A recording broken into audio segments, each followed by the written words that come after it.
Good morning, y'all. I'm coming to you to tell you another story. Today, we're going to talk about what's in the bag. There's all kinds of bags. We're preparing. We are preparing for a lot of things. A lot of people say, "What are you prepping for?" That's crazy because nothing's going to happen. Well, even if it doesn't happen and we don't go into a Great Depression of another kind in another era, what happens if you lose your job? What happens if you lose your health or your main provider in the family loses their health? What happens if you just need to be ready because you're tired of living from paycheck to paycheck? Well, we're going to talk about what's in the bag today. As I said, I'm doing a little series about different ways to prepare for any kind of thing, natural disaster. You got a hurricane out in the Gulf.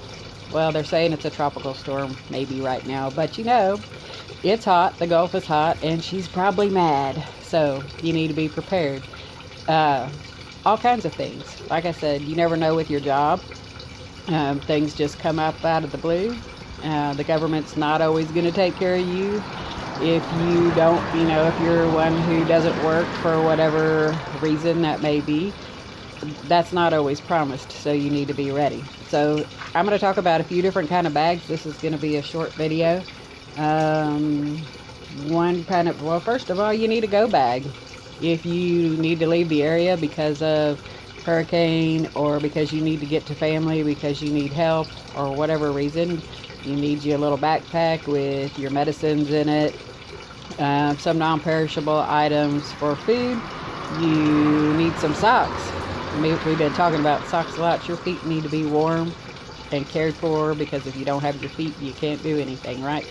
So those kind of things might go in there. Some waterproof matches if you get stuck on the side of the road or if you're in a situation where you're camping and it's raining or whatever, you need to be able to get fire. So they do have waterproof matches. I found on Amazon a pretty nice little pack. It was like $11. It comes in a waterproof container and it has the stripe thing on it. I think there was like 25 matches in it, so it was a good deal. And it had good reviews, so you might check on there if you're looking for some. You might could find them in camping stores and things like that. Also, some baby wipes or wet ones in there because you might need to clean yourself or, I don't know, take a bath, wipe your hands off, get ready to prepare food. You may not have any water with you.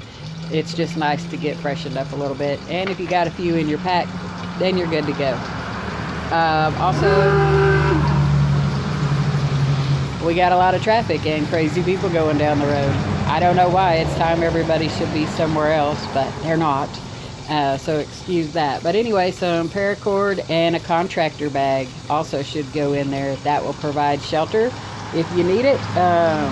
It's a good thing to have in there and it doesn't take up much room.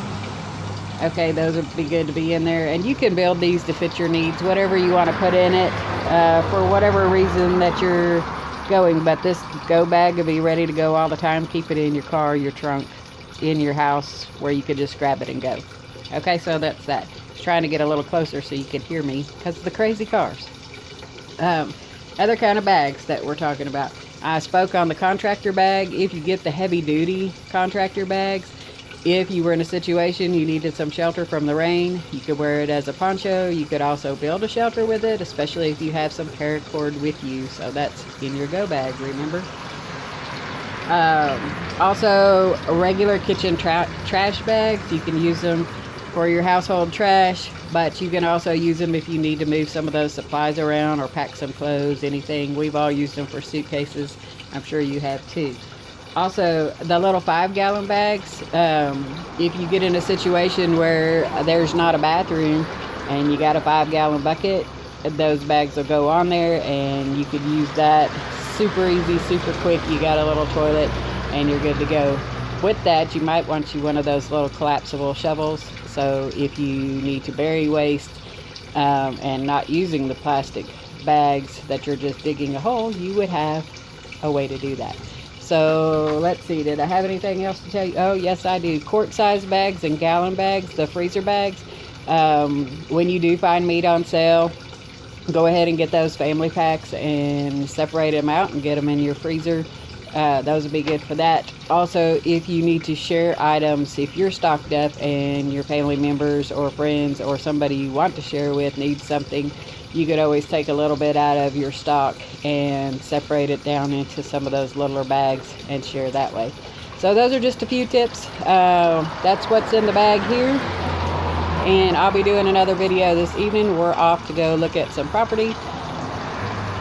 So we can get things growing more and getting our safe haven set up. So we'll be on our way.